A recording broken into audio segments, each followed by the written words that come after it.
பாஜக அரசியல் அனல் கக்கிக்கிட்டு இருக்கு அப்படின்னு சொல்லணும். முன்னாள் முதலமைச்சர் மம்தா பானர்ஜி கதவை திறந்திருந்தா என் மண்டே உடைச்சிருப்பாங்க, நான் இப்ப உயிரோடு இருந்திருப்பேனா அப்படின்னு கூட தெரியல அப்படின்னு சொல்றாங்க. அவருடைய காலை சூழ்ந்துகிட்டு இருக்க ஒரு மிகப்பெரிய கும்பல் என்ன சொல்றாங்க அப்படின்னா, அவரை பார்த்து சோர் சோர், அதாவது திருடி திருடி அப்படின்னு சொல்றாங்க. লোকেশনটা দেখতে পাচ্ছিস? তুই লোকেশনটা দেখতে পাচ্ছিস? கொள்ளைக்காரர்களின் ராணி அப்படின்னு சொல்றாங்க. மிகப்பெரிய வன்முறை காடாக மாறுது, அவர் மீது மிகப்பெரிய தாக்குதல் அப்படின்னு நடத்தப்படுது. இது தொடர்பாக பாஜக, அதாவது ஆளக்கூடிய அரசு கேட்கும்போது சுவேந்த அதிகாரி என்ன சொல்றாரு அப்படின்னா, அடுத்த முறை போகும்போது கார்ல போகாதீங்க, ஹெலிகாப்டர்ல போங்க அப்படிங்கிறார். வாய்ஸ் கேட்காம இருக்கிறதுக்காக ஹெட்செட் யூஸ் பண்ணிக்கங்க அப்படின்னு சொல்றாரு. அதாவது முன்னாள் முதலமைச்சருக்கு இவ்வளவுதான் பாதுகாப்பா அப்படிங்கிறது முதல் கேள்வியாக இருக்குது. இவ்வளவு நாள் முதலமைச்சராக இருந்தவருக்கு மக்கள் மத்தியில் செல்வாக்கு இவ்வளவு தூரம் சரிஞ்சு போயிருச்சா அப்படிங்கிறது இரண்டாவது கேள்வி. இது பாஜகவை செட் பண்ணிருக்கிறாங்க அப்படிங்கிற குற்றச்சாட்டு வைக்கும் பொழுது அது சோசியல் மீடியாக்கள் கூட அதற்கு எதிரான எதிர்ப்பு வினைகள் எதுவுமே பெருசா வரலையே அப்படிங்கிறது மூன்றாவது கேள்வியாக இருக்குது. அப்படி என்னதாக இருந்தாலும் முன்னாள் முதலமைச்சருக்கு எதிராக ஒரு குற்றம் நடக்கும் பொழுது, வன்முறை நடக்கும் பொழுது அதை பாஜக இப்படிதான் கையாள வேண்டுமா அப்படிங்கிறது நான்காவது கேள்வியாக இருக்குது. இது தொடர்பாக தான் இந்த வீடியோ முழுவதும் பேச போறோம். வீடியோ ஸ்கிப் பண்ணா முழுவதுமா பாருங்க. வாங்க வீடியோக்குள்ள போகலாம்.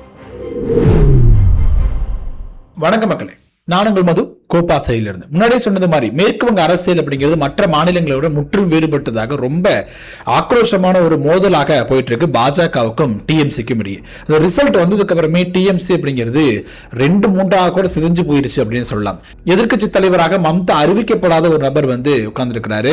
50 எம்எல்ஏக்கள் அவருக்கு எதிராக இருக்கிறாங்க, எம்பிக்கள் அவருக்கு எதிராக திரும்பி இருக்கிறாங்க, மாநிலங்களவை உறுப்பினர்கள் தன்னுடைய பதவியை ராஜினாமா பண்ணியிருக்கிறாங்க, மண்டல தலைவர்கள், அப்புறம் மாவட்ட தலைவர்கள், ஏன் கவுன்சிலர்கள் வரைக்கும் தங்களுடைய பதவியை ராஜினாமா செய்யக்கூடிய வேலை அப்படிங்கிறது தொடர்ந்து நடந்துட்டே இருக்குது. என்னதான் நடந்தாலும் கூட மம்தா பானர்ஜி அவர்கள் தொடர்ந்து நான் சாவதற்குள்ள வந்து பாஜகவினுடைய தோல்வியை பார்த்துட்டு தான் சாவேன் அப்படிங்கிற அளவுக்கு ஆக்ரோஷமா பண்ணிட்டு தொடர்ந்து தன்னுடைய அரசியல் பாதையில பயணிச்சுட்டு இருக்கிறாங்க அப்படிங்கிறது மிகப்பெரிய ஒரு ஆச்சரியம் கொடுக்கக்கூடிய ஒரு விஷயமாக தான் இருக்குது. அவர் மீது நிறைய விமர்சனங்கள் இருந்தாலும் கூட அவரை சுற்றி இருக்கக்கூடிய பல்வேறு நபர்கள், அவர் நம்பிக்கைக்குரியவர்கள் அப்படின்னு சொன்னவர்கள் எல்லாமே அவருக்கு எதிராக மாறி இருக்கிறாங்க. அவர் பாஜக பிடியில் சிக்கியிருக்கிறாங்க அப்படிங்கும்போது கூட அவங்களுக்கு வந்து இவ்வளவு ஆக்ரோஷமான பாலிடிக்ஸ் எப்படி பண்றாங்க அப்படிங்கிறது ஒரு மிகப்பெரிய ஒரு கேள்விக்குறியாக இருக்குது. அந்த சமயத்தில் தான் இப்ப பேசப்பட்ட இந்த சம்பவம் அப்படிங்கிறது நடக்குது. நார்த் 24 பர்கானாஸ் அப்படின்னு சொல்லக்கூடிய மாவட்டத்திற்கு போகிறாங்க. எதுக்கு போறாங்க அப்படின்னா, டிஎம்சி சேர்ந்த கவுன்சில் ஒருத்தர் என்ன பண்றாரு அப்படின்னா, போலீஸ் வந்து காவல் எடுக்கிறாங்க. காவல் எடுக்கும் பொழுது அவர் ஆகஸ்ட் 7ஆம் தேதி கைது செய்யப்படுறார். ஆகஸ்ட் 8ஆம் தேதி அவர் மரணித்து போகிறார். அவங்க குடும்பம் என்ன சொல்றாங்க அப்படின்னா, போலீஸ்காரங்க வந்து அடித்து அவரை கொண்டிருக்கிறாங்க. டிஎம்சி அப்படிங்கிற நபர் என்பதனாலேயே அவர் அதிகமாக தாக்கப்பட்டிருக்கிறாரு. இதுக்கு முழுக்க முழுக்க பொறுப்பு வந்து காவல்துறை தான். வேண்டும் என்று அடித்து கொண்டிருக்கிறாங்க. ஏதோ அடிச்சதுனால சாகணும் அப்படிங்கிறதுக்காக அடிச்சிருக்கிறாங்க அப்படின்னு நிறைய குற்றச்சாட்டுகள் அடுக்கி வச்சிட்டு இருக்காங்க. சோ அவருடைய வீட்டிற்கு தான் போகணும் அப்படிங்கிறதுக்காக மம்தா பானர்ஜியும் அவரோட சேர்ந்து 2 எம்பிக்களும் அவரோட போறாங்க. அப்போதான் இந்த மிகப்பெரிய ஒரு சம்பவம் நடக்குது. அவர் கண்டிப்பாக மம்தா பானர்ஜி எதிர்பார்த்திருக்கவே மாட்டார் அப்படின்னு சொல்லணும். அந்த இடத்துக்கு போறாரு. அவர் மிகப்பெரிய ஒரு வெள்ளை நிற எஸ்யூவி கார்ல போறாரு. இதற்கும் ஒரு Z+ பாதுகாப்பு இருக்கக்கூடிய ஒரு முன்னாள் முதலமைச்சராக 15 ஆண்டுகள் வந்து மேற்கு வங்கத்தை ஆண்ட ஒரு முதலமைச்சராக இருக்கக்கூடிய ஒரு பெண் முதலமைச்சர் அந்த இடத்துக்கு போறாரு. அப்ப ஒரு மிகப்பெரிய கூட்டம் அவர் காரை நோக்கி வருது. காரின் மீது சரமாரியான தாக்குதல் நடத்தப்படுது. கற்களால் வீசப்படுறாங்க, செருப்பு வீசப்படுது, தண்ணீர் பாட்டில்கள் வீசப்படுது, சோர் சோர் அப்படிங்கிற ஒரு வார்த்தை வந்து பயன்படுத்தப்படுது. திருடி திருடி அப்படிங்கிற வார்த்தை பயன்படுத்தப்படுது. அப்புறம் கொள்ளைக்காரர்களின் ராணி அப்படிங்கிற வார்த்தை பயன்படுத்தப்படுது. இன்னும் பல்வேறு விதமான வார்த்தைகள் பயன்படுத்தப்பட்டது அப்படின்னு சொல்லப்படுது.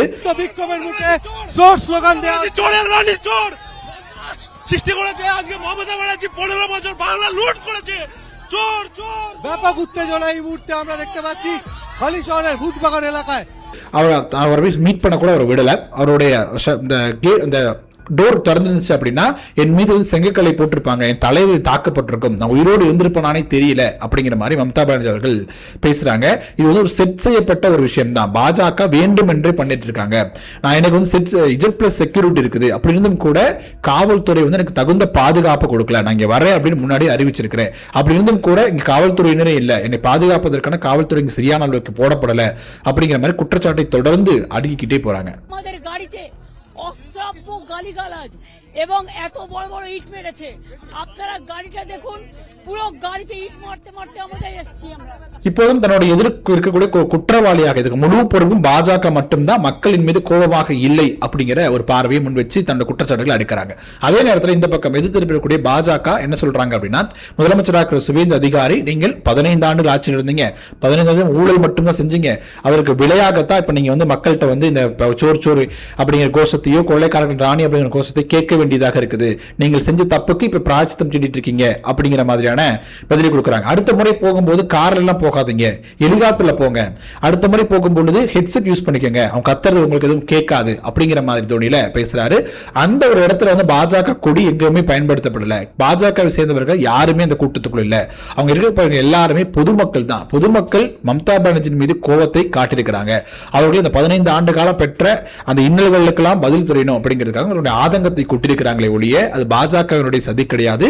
இவ்வளவு நாள் மம்தா பானர்ஜியும் டிஎம்சியும் செய்த தவறுகளுக்கான ஒரு தண்டனையாகத்தான் மக்கள் இதை கொடுத்திருக்கிறாங்க அப்படிங்கிறது சுவேந்து அதிகாரி அவர்கள் பேசுறாரு.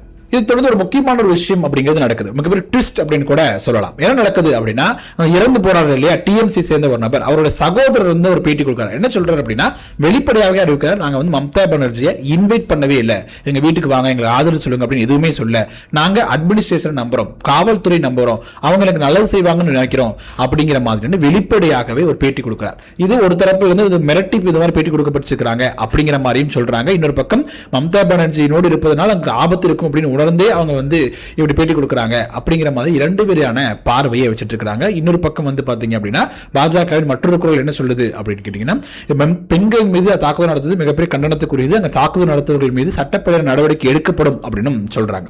சரி, இப்ப அரசியல் பார்வையோடு இந்த விஷயத்தை பார்க்கும் பொழுது இரண்டு விஷயங்கள் நமக்கு தோணும். இந்த நடந்த விஷயம் அப்படிங்கிறது பாஜகவால் செட் செய்யப்பட்டு நடத்தப்பட்ட விஷயம் அப்படிங்கிறது ஒரு குற்றச்சாட்டு. இப்போ இந்த விஷயத்தை மையமாக வச்சு இரண்டு விதமான பார்வைகள் முன்வைக்கப்படுது. ஒன்னு, அந்த நடந்த சம்பவம் அப்படிங்கிறது பாஜகவால் ஏற்பாடு பண்ணப்பட்டது அப்படிங்கிற ஒரு பார்வை. இன்னொரு பக்கம் மக்கள் தன்னெழுச்சியாக டிஎம்சி மீது மம்தாவின் மீது இந்த கோபத்தை காட்டிருக்கிறாங்க அப்படிங்கிறது இரண்டு பார்வை. இரண்டையும் ஆராய்ச்சி பார்க்கும் பொழுது முதல் விஷயமாக என்ன தெரியுது அப்படின்னா, மம்தா அவர்கள் மீது ஒரு உண்மையாகவே பாஜக செட் பண்ணி தான் நடத்திருக்கிறாங்க அப்படின்னு ஒரு பார்வைக்கும் பொழுது அதற்கு மம்தா அவர்களுக்கு ஆதரவான குரல் அப்படிங்கிறது கண்டிப்பாக சோசியல் மீடியாக்கள் வருவதை நம்மால் பார்த்திருக்க முடியும். ஒரு 70% வந்து அதுக்கு ஆதரவான குரல் எதுவுமே வரவில்லை அப்படிங்கிறது நம்மால பார்க்க முடியும். 30% அளவுக்கு தான் மம்தா பானர்ஜி அவர்களுக்கு ஆதரவான குரல் சோசியல் மீடியாக்கள் வருது அப்படின்னு நம்ம பார்க்க முடியுது. அங்க இருக்கக்கூடிய மக்கள்கிட்ட பேசும்பொழுது கூட மம்தா பானர்ஜி அவர்களுக்கு அவ்வளவு மிகப்பெரிய அதற்கு எதிர்ப்பு, அவர் மீது செற்களை கொண்டு வீசணும், செருப்பை கொண்டு தாக்கணும், அந்த அளவுக்கு வெறுப்பு இருந்துச்சா அப்படிங்கிற மாதிரியான ரிப்போர்ட்டர்ஸ் பதிவின்படி, அதாவது தேசிய ஊடகங்களுடைய பதிவின்படி என்ன சொல்றாங்க அப்படின்னா, அந்த அளவுக்கு கோவங்கள்லாம் இல்ல, அவர் மீது தாக்குதல் நடத்தக்கூடிய அளவுக்கு கோவம் அங்க இல்ல அப்படிங்கிற மாதிரியும் சொல்றாங்க. அதுவும் ஒரு துக்க வீட்டுக்கு வரக்கூடிய ஒரு முன்னாள் முதலமைச்சர் மீது இவ்வளவு பெரிய தாக்குதல் நடத்தக்கூடிய அளவிற்கான நபர்கள் அந்த ஊர்ல யாருமே இல்ல அப்படிங்கிற மாதிரி ரிப்போர்ட்டும் பதிவு செய்யப்பட்டிருக்கு அப்படின்னு பார்க்கலாம். சோ ரெண்டு விதமான விஷயங்களும் இடைஞ்சல் அப்படிங்கிறது வருது. அதாவது பாஜகவை செட் பண்ணியிருந்தாங்க அப்படின்னாலும் அது எக்ஸ்போஸ் ஆயிருக்கும், ஏதோ ஒரு விதத்தில் எக்ஸ்போஸ் ஆயிருக்கும், ஆனா இது வரைக்கும் எதுவுமே எக்ஸ்போஸ் ஆகல அப்படின்னு பார்க்க முடியுது. ஆனா உள்ளூர் மக்கள்கிட்ட விசாரிக்கும் பொழுது கூட இங்க இருக்கக்கூடிய மக்கள் மூலமாக தாக்குதல் நடத்தப்படல அப்படிங்கிற மாதிரியான தகவலும் கிடைக்குது. சோ இதன் அடிப்படையில் இது போன்ற விஷயங்கள் நடந்துச்சு அப்படிங்கிறது நமக்கு இதுவரையும் புலப்படல அப்படின்னு தெரிஞ்சுக்கலாம். சோ மேற்கு வங்கம் அரசியல் களம் அப்படிங்கிறது அனல் கொதிக்க நடந்துட்டு இருக்குது அப்படின்னு சொல்லலாம். டிஎம்சியினுடைய வங்கி கணக்குகள் முடக்கப்பட்டிருக்கிறது, கட்சிகள் வந்து பிளவுபட்டு போய் கிடக்குது, மம்தா பானர்ஜியோட உற்ற துணையாக இருந்தவர்கள் எல்லாமே அவங்களை வெட்டி விலகி போயிருக்கிறாங்க அப்படின்னு போன பண்ணும். எம்பிக்கள் வெளியேறிக்கிறாங்க, எம்எல்ஏக்கள் வெளியேறிக்கிறாங்க. எப்படி இருந்தும் கூட ஒரு தனி பெண்மணியாக வந்து அவங்க பாஜகவுக்கு எதிராக போராடிட்டு இருக்காங்க. அதே நேரத்தில் அவங்க மீது நிறைய ஊழல் குற்றச்சாட்டுகள் அப்படிங்கிறது முன்வைக்கப்பட்டிருக்கிறது, விசாரணை அப்படிங்கிறது தொடர்ந்து நடந்துட்டே இருக்கிறது. பொதுமக்களிடமிருந்து கூட எதிர்ப்பு குரல் வர தொடங்கி இருக்கிறது அப்படின்னு சொல்லப்படுது. முழுவதுமாக மக்கள் செல்வாக்கை வந்து மம்தா பானர்ஜி இறந்து விட்டாரா அப்படிங்கிற மிகப்பெரிய ஒரு கேள்வியும் எழத் தொடங்குது. அப்படி எல்லாம் இருந்தாலும் கூட தொடர்ந்து தன்னோட அரசியல் பாதையில, ஆக்ரோஷமான அரசியல் பாதையில தொடர்ந்து பயணிக்கிறாங்க மம்தா பானர்ஜி அப்படிங்கிறதும் ஒரு வகையில பாராட்டுக்குரிய ஒரு விஷயமாக இருக்குது. ஏன்னா இவ்வளவு நெருக்கடிக்கு மத்தியில அரசியல் விட்டு விலகுவதும் சைலண்ட் ஆகுவது அப்படிங்கிற மாதிரி எந்த ஒரு முடிவுமே எடுக்காம தொடர்ந்து அதே பாதையில பயணிக்கிறது அப்படிங்கிறது அவங்க மீது விமர்சனங்கள் நிறைய இருந்தாலும் கூட இந்த ஒரு ஆங்கிள் பார்க்கும் பொழுது பாராட்டக்கூடிய ஒரு விஷயமாகத்தான் இருப்போம் அப்படிங்கிறது எந்த ஒரு மாற்று கருத்துமே இருந்துவிட முடியாது. அதே நேரத்தில் தேசிய அரசியல் மம்தா பானர்ஜி எடுக்கக்கூடிய முடிவு அப்படிங்கிறதும் மிகப்பெரிய பேசு பொருளாக மாறிட்டு இருக்குது. அதாவது காங்கிரஸோட போய் வந்து டிஎம்சி இணைத்திருவாங்க அப்படிங்கிற மாதிரி பேச்சு அடிபட்டுச்சு. ஆனால் அது முழுவதுமாக மறுத்திருக்கிறாங்க மம்தா பானர்ஜி அவர்கள். இந்தியா கூட்டணி விட்டு வெளியே வரணும் அப்படிங்கிறது குரல் 2024 முன்பு வரைக்கும் மம்தா பானர்ஜி ஆணித்தரமா சொல்லிட்டு இருந்தாங்க. இந்த எலெக்ஷன் ரிசல்ட் வந்ததுக்கு பிறகு அவருடைய முடிவுல வந்து நல்ல மாற்றம் தெரியுது, இந்தியா கூட்டணியோடு இணைந்து பயணிக்கிறது தான் நமக்கு சேஃப் அப்படிங்கிற ஒரு மைண்ட் செட்டுக்கு வந்துட்டாங்க. டிஎம்சியினுடைய எம்பிக்கள் பாஜக பக்கம் சாஞ்சு அவர்களுக்கு ஆதரவான நிலைப்பாட்டை எடுத்து வச்சிருக்காங்க. அப்படி இருக்கும்போது நாடாளுமன்றத்திலும் அவருடைய குரல் வந்து பெருசா ஒலிக்க போறது கிடையாது.